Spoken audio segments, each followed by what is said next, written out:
तो नमस्कार भाइयों, आज हम वापस आ चुके हैं अपने चैप्टर लाइट में। आज हम करेंगे इसका लेक्चर नंबर 5 और लेक्चर नंबर 5 का हमारा टॉपिक क्या आने वाला है? Sign convention in all the cases of mirror and lenses. मतलब आपके दो टाइप के मिरर होते हैं, कनकेव मिरर और कन्वेक्स मिरर, और आपके दो टाइप के लेंसेज भी होते हैं। कौन कौन से? Convex lens, concave lens. इन चारों ही केसेस के हम साइन कन्वेंशन डिस्कस कर रहे होंगे इस लेक्चर में, ठीक है। और ये कुछ इस टाइप का टॉपिक है जिसमें मैं खुद दर्द में रहा हूं। मुझे काफी ज्यादा कंफ्यूजन होती थी कि हम कभी v की वैल्यू पॉजिटिव लेते, कभी v की वैल्यू नेगेटिव लेते हैं, और किसी क्वेश्चन में हम u की वैल्यू पॉजिटिव लेते, किसी क्वेश्चन में हम u की वैल्यू नेगेटिव लेते हैं। तो हम ऐसा क्यों करते हैं?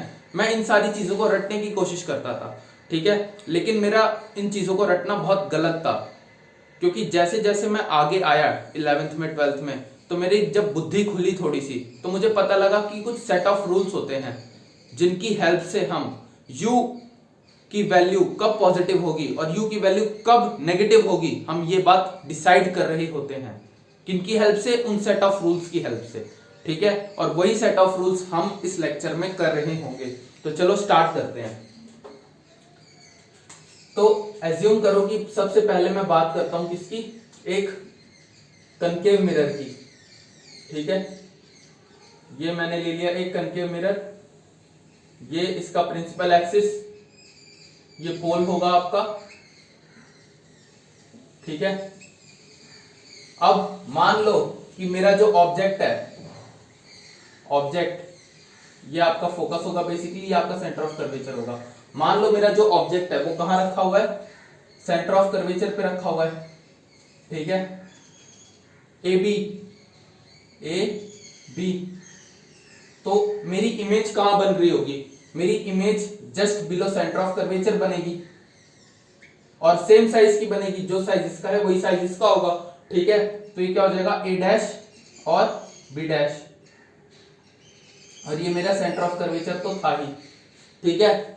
और ऐसे ही एक और केस लेता हूं अब मैं। अगर मैं अपने ऑब्जेक्ट को रख देता हूं फोकस और पोल के बीच में, अगर मैं अपने ऑब्जेक्ट को रख देता हूं फोकस और पोल के बीच में, तो जो मेरी इमेज है वो बनती है कहां? मिरर के पीछे। ए डैश बी डैश, जिसको मैं कहता हूं क्या? वर्चुअल इमेज है, क्योंकि जो भी इमेज हमारे मिरर के पीछे बनती है, या जो भी इमेज मिरर के उस तरफ बनती है जहां पे पॉलिश हो रखा है, ठीक है, तो उस पर्टिकुलर इमेज को हम वर्चुअल इमेज कहते हैं। यानी मेरी जो ए डैश बी डैश है वो वर्चुअल इमेज होगी, और इसका जो साइज होगा वो ए बी के कंपैरिजन में काफी बड़ा होगा, ठीक है। मतलब ये एनलार्ज्ड साइज की होगी, और ये same size as that of object, ठीक है। ये मेरा फोकस था और ये मेरा सेंटर ऑफ कर्वेचर है। तो अब एक बात आप लोग यहां नोट कर लो कि जो इंसिडेंट रे होती है ना, वो हमेशा ऑब्जेक्ट से ही निकलती है। Incident ray always comes out from the object. ये पहला पॉइंट नोट कर लो, ठीक है। अब दूसरा पॉइंट नोट कर लो। क्या है दूसरा point? All the distances of image, object and focal length are measured from pole, ठीक है। ऑल द डिस्टेंसेस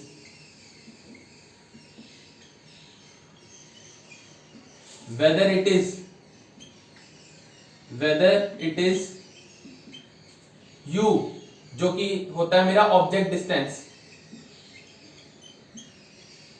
ठीक है, v जो होता है मेरा इमेज डिस्टेंस, f जो कि होता है मेरा क्या? फोकल लेंथ,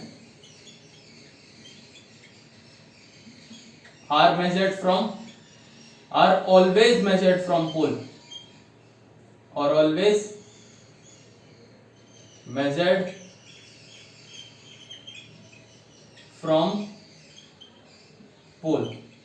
मतलब जितनी भी डिस्टेंसेस होंगी दुनिया भर की, चाहे वो इमेज की डिस्टेंस हो, चाहे वो ऑब्जेक्ट की डिस्टेंस हो, चाहे वो फोकल लेंथ हो, उन सबको मैं कैलकुलेट कर रहा होऊंगा, या उन सारी डिस्टेंसेस को मैं कैलकुलेट करना स्टार्ट करूंगा हमेशा पोल से। ठीक है, उन सारी डिस्टेंसेस को मैं हमेशा कैलकुलेट करना स्टार्ट करूंगा पोल से। ये बात याद रखना, कैलकुलेट करना स्टार्ट करना है हमेशा पोल से, मतलब मैं पोल से उस पर्टिकुलर ऑब्जेक्ट की तरफ जाऊंगा जिस ऑब्जेक्ट का मुझे डिस्टेंस चाहिए। ठीक है, तो ये दोनों पॉइंट आप लोग एक बार नोट कर लो, बहुत इंपॉर्टेंट पॉइंट्स हैं। ठीक है, और बाकी तो चलो अब शुरू करते हैं कि साइन कन्वेंशन क्या होता है, कैसे होता है। तो हमें हमेशा से ये देखने की आदत रही है, आप लोगों ने कोऑर्डिनेट एक्सिस तो पढ़ा ही होगा कि जो ये मेरा लेफ्ट वाला जो डायरेक्शन होता है, सॉरी ये जो मेरा राइट वाला डायरेक्शन है, इसको मैं एक्स कहता हूं, ये एक्स डैश है, ये वाई और ये वाई डैश, ये हमेशा पॉजिटिव एक्स होता है, ये नेगेटिव एक्स होता है, ये पॉजिटिव वाई होता है, ये नेगेटिव वाई होता है। ठीक है, हमें हमेशा ये देखने की आदत रही है और हम मानते हैं कि ये मेरा ओरिजिन है। ठीक है, तो वैसे ही कुछ उसी प्रकार से मैं अपने पोल को यहां ओरिजिन मान लेता हूं। ठीक है, मैं अपने पोल को यहां ओरिजिन मान लेता हूं, लेकिन ऐसा जरूरी नहीं है हर बार कि मैं अपने जो राइट साइड की डायरेक्शन होगी उसको मैं हमेशा पॉजिटिव मानूंगा। नहीं, ऐसा हमेशा ट्रू नहीं होगा। ठीक है, जिस भी डायरेक्शन में इंसिडेंट रे होगी उसी डायरेक्शन को मैं हमेशा पॉजिटिव मानूंगा। जैसे कि इस पर्टिकुलर केस में मेरी इंसिडेंट रे हमेशा ऑब्जेक्ट से निकलती है, ये पॉइंट तो मैंने आपको बता दिया। ठीक है, ऑब्जेक्ट से निकलती है हमेशा, तो ये मेरी इंसिडेंट रे निकल के कुछ यहां लगेगी, फिर ये क्योंकि पैरेलल है प्रिंसिपल एक्सिस के, तो ये फोकस से पास होगी कुछ ऐसे, और दूसरी रे जो है कुछ ऐसे पोल से पास होके ऐसे आ जाएगी। ठीक है, ये चीज आपको पता ही होगी, जो क्योंकि हम इसके बारे में बात कर चुके अपने लेक्चर नंबर 3 में। तो आप लोग देख पा रहे हैं कि जो मेरा इंसिडेंट रे का डायरेक्शन है, यानी ये वाला, तो मैं अपने इस डायरेक्शन को पॉजिटिव मानूंगा। अब मान लो अगर ये मेरा मिरर कुछ ऐसे ना होके इस तरह रखा होता, ठीक है, तो मैं अपने इस ऑब्जेक्ट को यहां से उठा के यहां रखता। ठीक है, और मेरे ऑब्जेक्ट से जो इंसिडेंट रे निकल रही होती वो कुछ इस डायरेक्शन में आती है ना। तो अब मैं इस बार अपनी इस पर्टिकुलर डायरेक्शन को पॉजिटिव मानता, क्योंकि इंसिडेंट रे इस तरफ जा रही है ऑब्जेक्ट से निकल के। ऑब्जेक्ट मेरा यहां रखा होता ना उस पर्टिकुलर केस में, तो मेरी इंसिडेंट रे इस डायरेक्शन में जा रही होती, तो मैं इस डायरेक्शन को पॉजिटिव मानता। लेकिन यहां अगर मैं इसकी बात करूं तो इस पर्टिकुलर केस में मेरा ऑब्जेक्ट यहां पे है, इंसिडेंट रे इस तरफ जा रही है, तो ये मेरी डायरेक्शन होगी, वो होगी पॉजिटिव। ठीक है, इतना आपको आगे समझ में।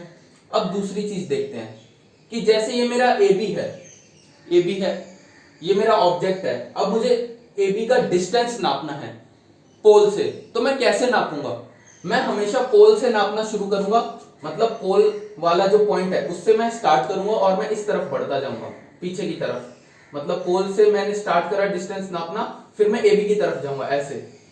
तो क्या आप लोग देख पा रहे हो कि जब मैं पोल से AB की तरफ जा रहा हूं तो मेरी डायरेक्शन जो है कुछ इस तरह की आ रही है। ठीक है, मेरी डायरेक्शन इस तरह की आ रही है, और इंसिडेंट रे की डायरेक्शन ये वाली थी। ठीक है, तो ये वाली डायरेक्शन होगी मेरी पॉजिटिव। अच्छा, अब जो मेरा AB का डिस्टेंस है वो पोल से AB की तरफ, मतलब ये वाली है, तो जब मैंने इंसिडेंट रे की डायरेक्शन को पॉजिटिव माना तो पक्का मेरी ये वाली डायरेक्शन नेगेटिव होनी चाहिए ना। तो मैं यहां पे कह सकता हूं कि जो मेरी AB का जो मतलब AB जो होगा यानी कि U, उसमें मैं लूंगा अपना नेगेटिव साइन, क्योंकि डायरेक्शन अपोजिट है। इसको मैंने पॉजिटिव माना तो ये डेफिनेटली नेगेटिव होगी, क्योंकि मैं डिस्टेंस हमेशा नापना शुरू करता हूं कहां से? पोल से नापना शुरू करता हूं AB की तरफ। अब ऐसे ही A डैश B डैश, अगर A डैश B डैश के केस में देखा जाए तो क्या हो रहा है कि मैं पोल से A डैश B डैश की तरफ जाऊंगा, पोल से A डैश B डैश की तरफ कुछ ऐसे जाऊंगा। ठीक है, और मेरा इंसिडेंट रे का डायरेक्शन ये है जो कि पॉजिटिव है। अब मैं अपोजिट डायरेक्शन में मूव कर रहा हूं ना पोल से यहां तक, तो क्या मैं A डैश B डैश का भी जो डिस्टेंस है वो नेगेटिव लूंगा? हाँ बिल्कुल नेगेटिव लूंगा। A डैश B डैश का जो डिस्टेंस है वो भी मैं नेगेटिव लूंगा, जो कि मेरा B होगा। अच्छा, अब बात करते हैं फोकस की या फोकल लेंथ की। इंसिडेंट रे की डायरेक्शन ये है, मतलब ये डायरेक्शन पॉजिटिव है। अब फोकल लेंथ मैं कैसे निकालूंगा, पोल से शुरू करूंगा और फोकस तक आऊंगा, ठीक है, पोल से शुरू करके फोकस तक, मतलब कुछ इस तरह आऊंगा। तो क्या इन दोनों की डायरेक्शन अपोजिट है, मैं कहूंगा हाँ। तो क्या मुझे फोकल लेंथ की वैल्यू जो है वो भी नेगेटिव लेनी चाहिए, बिल्कुल नेगेटिव लेनी चाहिए फोकल लेंथ की वैल्यू भी, क्योंकि इंसिडेंट रे की डायरेक्शन ये है और ये पॉजिटिव है। जब मैं पोल से फोकस तक ट्रेवल करता हूं तो अपोजिट डायरेक्शन में आ रहा है, तो डेफिनेटली ये नेगेटिव होना चाहिए, ठीक है। अब यही चीज यहां पे भी होती है, इस पर्टिकुलर केस में भी आपका इंसिडेंट रे का जो डायरेक्शन है वो इस तरफ होगा। मैं यहां पूरा रे डायग्राम आपको बना के नहीं दिखा रहा, जस्ट आप लोग एक बार हल्का सा ये आइडिया ले लो, इतना तो आपको पता ही होगा कि इंसिडेंट रे का जो डायरेक्शन होता है वो हमेशा उस तरफ होता है जहां पे मिरर का रिफ्लेक्टिंग सरफेस हो, ठीक है, जहां पे मिरर का रिफ्लेक्टिंग सरफेस होता है इंसिडेंट रे का डायरेक्शन हमेशा उसी तरफ होता है, ठीक है। तो मिरर का रिफ्लेक्टिंग सरफेस जो है ये वाला सरफेस है। पीछे तो मैंने पेंट कर रखा है ना, तो पीछे से तो रिफ्लेक्शन हो नहीं सकता, इस तरफ से रिफ्लेक्शन होगा। तो मैंने ऑब्जेक्ट को यहां रखा, तो इंसिडेंट रे निकल के हमेशा इसके रिफ्लेक्टिंग सरफेस पे ही जाएगी, ठीक है। तो इस पर्टिकुलर केस में इंसिडेंट रे की डायरेक्शन ये वाली है, मतलब ये वाली जो डायरेक्शन है वो आपकी पॉजिटिव है, ठीक है। तो अब अगर मैं बात करता हूं ए बी की, ये मेरा पोल होगा, ये तो आपको पता ही है, ठीक है। इस पर्टिकुलर केस में अगर मुझे ए बी का डिस्टेंस निकालना है तो मैं कहां से कहां ट्रेवल करूंगा, मैं पोल से ए बी की तरफ ट्रेवल करूंगा, पोल से ए बी की तरफ, मतलब ये वाली डायरेक्शन, ठीक है। इसको मैंने पॉजिटिव माना, ट्रेवल मैं इस डायरेक्शन में कर रहा हूं। तो क्या मेरी जो ए बी का वैल्यू है इस पर्टिकुलर केस में, यानी कि u, वो मैं नेगेटिव लूंगा, हाँ बिल्कुल नेगेटिव लूंगा, ठीक है। और वैसे ही अगर मैं बात करता हूं a डैश b डैश का, a डैश b डैश की डिस्टेंस भी मैं पोल से ही निकालूंगा, पोल से लेके a डैश b डैश की तरफ ट्रेवल करूंगा कुछ इस तरह, ठीक है, कुछ इस तरफ मैं ट्रेवल करूंगा। और जो मेरी इंसिडेंट रे की डायरेक्शन है वो भी इस तरफ है, जो कि पॉजिटिव माना है, जिसको मैंने पॉजिटिव डायरेक्शन माना है, ठीक है। तो a डैश b डैश की जो वैल्यू है यानी कि v, क्या मैं उसको पॉजिटिव लूंगा, मैं कहूंगा हाँ बिल्कुल इसको मैं पॉजिटिव ले रहा हूं, ठीक है। अब अगर मैं बात करता हूं फोकल लेंथ की, तो फोकल लेंथ के लिए मैं ट्रैवल करूंगा पोल से फोकस, मतलब ये वाली डायरेक्शन में, ठीक है। लेकिन अगर मैं ध्यान से देखूं, मेरी इंसिडेंट रे की तो डायरेक्शन ये वाली है ना, यानी कि ये डायरेक्शन पॉजिटिव, और मैं ट्रैवल कर रहा हूं पोल से फोकस यानी ये वाली डायरेक्शन में। तो क्या मुझे यहाँ फोकल लेंथ नेगेटिव लेना चाहिए, हाँ बिल्कुल, यहाँ फोकल लेंथ जो है वो नेगेटिव लेंगे, यहाँ फोकल लेंथ हम नेगेटिव ले रहे होंगे, ठीक है। तो आशा करता हूं आप लोगों को ये चीज समझ में आ गई होगी अच्छे से। ये चीज याद रखना बहुत इंपॉर्टेंट है कि जो इंसिडेंट रे होती है वो हमेशा ऑब्जेक्ट से निकलती है, और ऑब्जेक्ट से निकलने के बाद वो उस डायरेक्शन में जाती है जहां पे मिरर का रिफ्लेक्टिंग सरफेस होता है। तो देख पा रहे हो मिरर का जो रिफ्लेक्टिंग सरफेस है वो इस तरफ है ना, ये वाला है ना मिरर का रिफ्लेक्टिंग सरफेस, देखो। तो इसलिए जो ऑब्जेक्ट अगर यहाँ रखा होगा तो इससे इंसिडेंट रे निकल के हमेशा इसके रिफ्लेक्टिंग सरफेस पे जाएगी। और बाकी अगर आप लोगों को रे डायग्राम क्लियर होगा तो आपको ये दोनों पॉइंट्स भी क्लियर हो ही जाएंगे कि मैं क्या बात कर रहा हूँ, ठीक है। रे डायग्राम मैंने लेक्चर 3 और लेक्चर 4 में बता दिया था आप लोगों को। तो चलो ये तो बात हो गई कनकेव मिरर की। अब जल्दी जल्दी बात करते हैं कन्वेक्स मिरर की, फिर दोनों लेंसेज की। तो अगर मैं यहां लेता हूं एक कन्वेक्स लेंस, कन्वेक्स लेंस में बेसिकली दो ही केसेस होते हैं, ठीक है, दो केसेस होते हैं। कौन कौन सा, एक जब मैं अपने ऑब्जेक्ट को इंफिनिटी पे रख देता हूं, और एक जब मैं अपने ऑब्जेक्ट को इंफिनिटी से पास लाके कहीं भी रख देता हूं प्रिंसिपल एक्सिस पे, ठीक है। तो अगर ये मेरा ए बी है ऑब्जेक्ट, तो मेरी जो इस पर्टिकुलर ए बी की इमेज है वो कहां बन रही होती है, पोल और फोकस के बीच में, ये आपको पता होना चाहिए, ए डैश बी डैश, ठीक है। यहां मेरी इमेज बन रही होती है ए बी की पोल और फोकस के बीच में, और इसका साइज क्या होता है, छोटा होता है as compare to A B, मतलब डिमिनिश्ड इन नेचर होती है ये इमेज जो होती है। और कैसी होती है, ये वर्चुअल होती है, ठीक है। ये सारी बातें हम अपने लास्ट लेक्चर में कर चुके थे बहुत अच्छे से। तो चलो अब इसका साइन कन्वेंशन देखते हैं। तो कन्वेक्स मिरर के केस में जो इसकी तोंद होगी, ये वाली जो तोंद है वो रिफ्लेक्टिंग सरफेस होगी, ठीक है, देख पा रहे हो, इसकी जो ये वाली तोंद होगी, पीछे वाला हिस्सा होगा, ये रिफ्लेक्टिंग सरफेस होगा। तो और ये मेरा ऑब्जेक्ट है, तो इंसिडेंट रे हमेशा ऑब्जेक्ट से निकल के हमेशा जाती है मिरर की रिफ्लेक्टिंग सरफेस पे। तो हमें ये इतना तो आइडिया लग चुका है कि जो मेरी ये वाली डायरेक्शन है वो क्या होने वाली है, पॉजिटिव होने वाली है, ठीक है। अब अगर मैं बात करता हूं AB का डिस्टेंस, वो मैं कहां से नापना शुरू करूंगा, पोल से।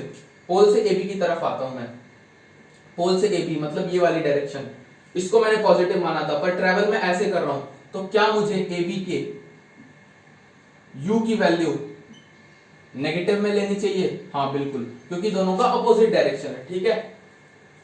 और इसको मैंने पॉजिटिव माना था तो ये नेगेटिव ही होनी चाहिए ऑफ कोर्स, ठीक है।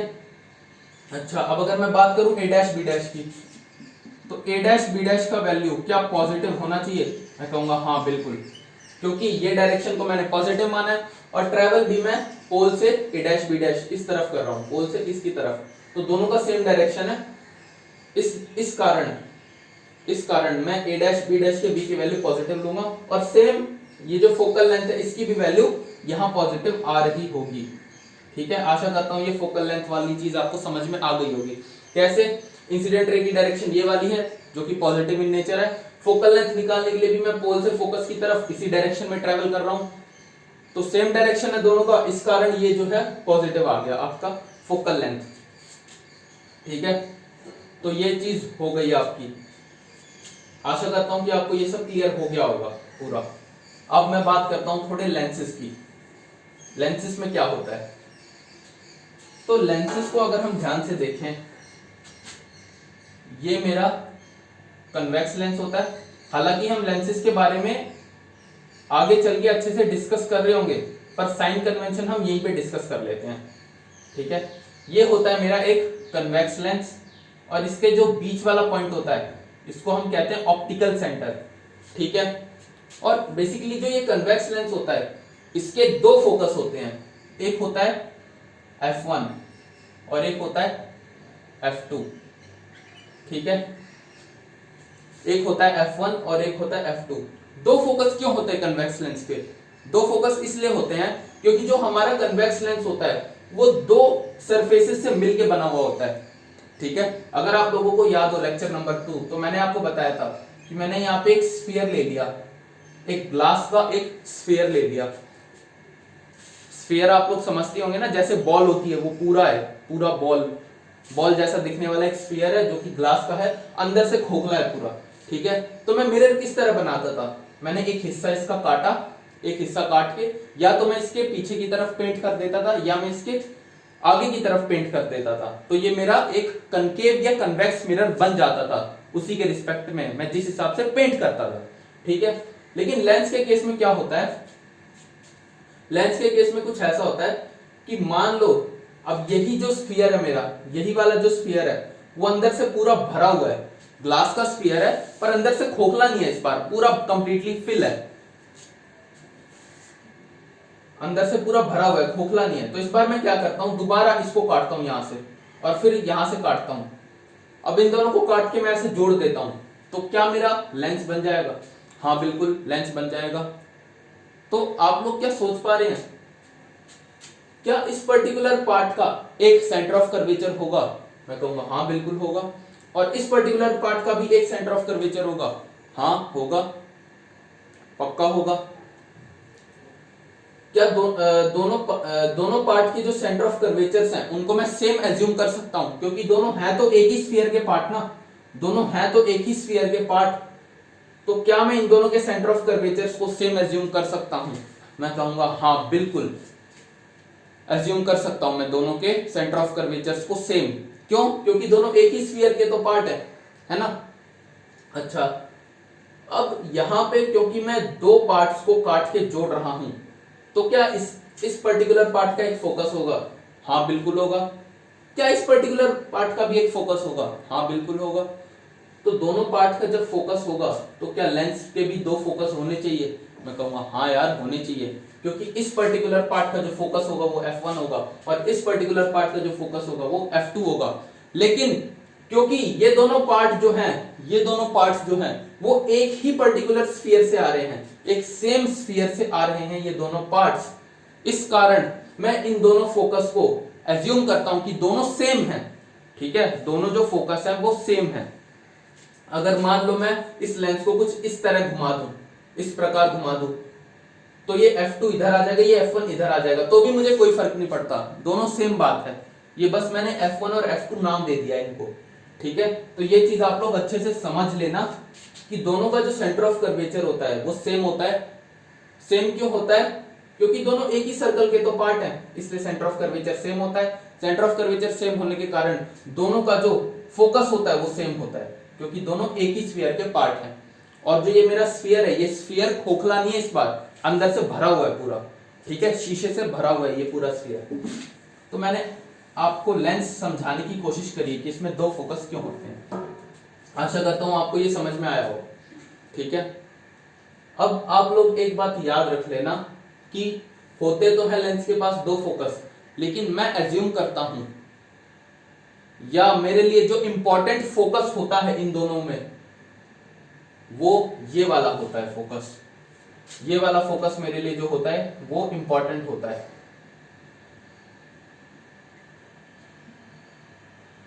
ठीक है। और अगर मैं बात करूं कनकेव लेंस के केस में, कनकेव लेंस के केस में जो होता है मेरा, ये वाला फोकस इंपॉर्टेंट होता है।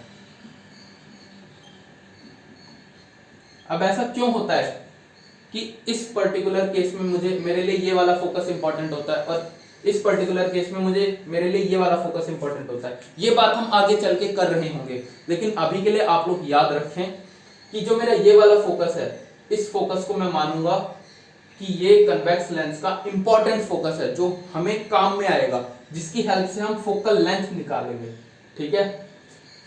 और इस पर्टिकुलर फोकस की हेल्प से मैं कनकेव मिरर के केस में इसकी फोकल लेंथ निकाल रहा हूं, ठीक है। और फोकल लेंथ होगी क्या? ऑप्टिकल सेंटर से इस फोकस की डिस्टेंस, ये इस केस में फोकल लेंथ होगी, और इस पर्टिकुलर केस में ऑप्टिकल सेंटर से फोकस तक की जो डिस्टेंस है ये होगी क्या? मेरी फोकल लेंथ। अब आप लोग पूछेंगे कि भैया हम लोग फोकल लेंथ ऐसे भी तो निकाल सकते थे, ऑप्टिकल सेंटर से लेके F1 तक की डिस्टेंस। तो मैं कहूंगा नहीं यार, हम यहाँ पे इन्हीं दोनों का यूज कर रहे होंगे। ऐसा क्यों है ये बात हम आगे चल के डिस्कस कर रहे होंगे जब हम लेंस बहुत अच्छे से डेप्थ में पढ़ेंगे, ठीक है। पर अभी के लिए आप लोग इतना याद रखो बस कि हम इस फोकस को यहाँ इंपॉर्टेंट मानते हैं कनकेव मिरर के केस में, और इस फोकस को कन्वेक्स मिरर के केस में इंपॉर्टेंट मानते हैं, ठीक है। तो अब आप लोग एक चीज नोट कर लो कि मान लो मेरा ऑब्जेक्ट जो है वो यहाँ पे है, ठीक है, मेरी इमेज यहां बनती है कुछ। तो आप लोग एक चीज याद रखो कि लेंसेज के केस में जो होता है वो हमेशा रिफ्रैक्शन हो रहा होता है, ठीक है। ये मेरा ऑब्जेक्ट है ए बी, ये मेरा इमेज है ए डैश बी डैश, और इस पर्टिकुलर केस में यहां मेरा ऑब्जेक्ट है ए बी और मेरा जो इमेज है वो कुछ यहां पे है ए डैश बी डैश। तो इस पर्टिकुलर केस में साइन कन्वेंशन क्या होना चाहिए? सोचो, जो मेरा इंसिडेंट रे है वो हमेशा ऑब्जेक्ट से निकल के इस तरफ जाएगा, ठीक है, ऑब्जेक्ट से निकल के इस तरफ जाएगा। तो ये वाली जो डायरेक्शन है ये मेरी इंसिडेंट रे की है, दोनों ही केसेस में ये वाली डायरेक्शन जो है वो इंसिडेंट रे की है, ठीक है। तो आप लोग एक चीज नोट देखो ध्यान से यहाँ पे कि जो ए बी का डिस्टेंस है वो मैं ऑप्टिकल सेंटर से निकालूंगा। कैसे जाऊंगा? ऑप्टिकल सेंटर से ए बी की तरफ ऐसे ट्रेवल करूंगा, पर जो मेरी इंसिडेंट रे की डायरेक्शन थी जो कि पॉजिटिव है वो ये वाली है, पर मैं ट्रेवल इस तरफ ऐसे कर रहा हूं। तो क्या मैं ए बी का जो यू का वैल्यू है वो नेगेटिव लूंगा? हाँ बिल्कुल नेगेटिव लूंगा, ठीक है। अब बात करते हैं फोकस की। इस डायरेक्शन में मैं ट्रेवल कर रहा हूं, मेरा पॉजिटिव है, मैं ऑप्टिकल सेंटर से F2 की डिस्टेंस निकाल रहा हूं, तो ये मेरा फोकल लेंथ आ रहा है, मतलब यहां से यहां ट्रेवल कर रहा हूं। तो क्या मुझे यहाँ फोकल लेंथ भी पॉजिटिव लेना चाहिए? हाँ बिल्कुल पॉजिटिव लेना चाहिए। आप लोग सोच रहे होंगे कि अगर मैं यहां से यहां ट्रेवल करता हूं तो इस फोकल लेंथ की तो वैल्यू नेगेटिव आ जाएगी। हाँ बिल्कुल नेगेटिव आ जाएगी, पर हम इसको नहीं लेंगे, हम इसी फोकस को कंसिडर करेंगे। ये बातें हम बाद में करेंगे कि मैं इस वाले फोकस को ही क्यों लेता हूं, ठीक है। बाकी अभी के लिए आप लोग साइन कन्वेंशन के तौर पे इतना याद रखो कि मैं यहाँ पे ये फोकस लेता हूँ, यहाँ पे ये फोकस लेता हूँ, ठीक है। अब अगर मैं बात करता हूँ ए डैश बी डैश का, तो इसके लिए भी मैं ऑप्टिकल सेंटर से ए डैश बी डैश की तरफ ऐसे ट्रेवल कर रहा हूँ। तो क्या मेरी यहाँ v की वैल्यू पॉजिटिव होगी? हाँ बिल्कुल पॉजिटिव होगी। इस पर्टिकुलर केस में अगर मैं बात करूं AB की, तो AB का डिस्टेंस मैं कहां से कहां निकालूंगा, ऑप्टिकल सेंटर से AB की तरफ, मतलब इस तरफ मूव करूंगा, और जो मेरी इंसिडेंट रे की डायरेक्शन है वो ये वाली है, मतलब पॉजिटिव है, ठीक है। पर मैं ट्रैवल ऐसे कर रहा हूं, तो क्या मेरी AB का जो U का वैल्यू है वो नेगेटिव आना चाहिए, बिल्कुल नेगेटिव आना चाहिए। ऐसे ही मेरा जो A' B' होगा, ये A' B' है, ठीक है, A' B' का जो वैल्यू है क्या वो नेगेटिव होगा, हाँ बिल्कुल नेगेटिव होगा। ऐसे ही मेरे जो F1 का या इस वाले फोकल लेंथ का वैल्यू है वो भी नेगेटिव होगा, हाँ बिल्कुल नेगेटिव होगा, क्योंकि मैं इस डायरेक्शन में ट्रैवल कर रहा हूँ।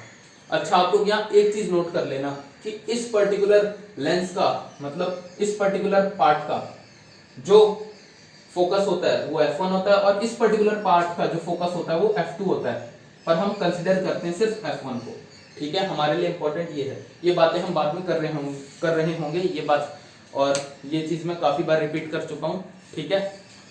तो बाकी बातें हम करेंगे अपने नेक्स्ट लेक्चर में, तब तक के लिए थैंक यू।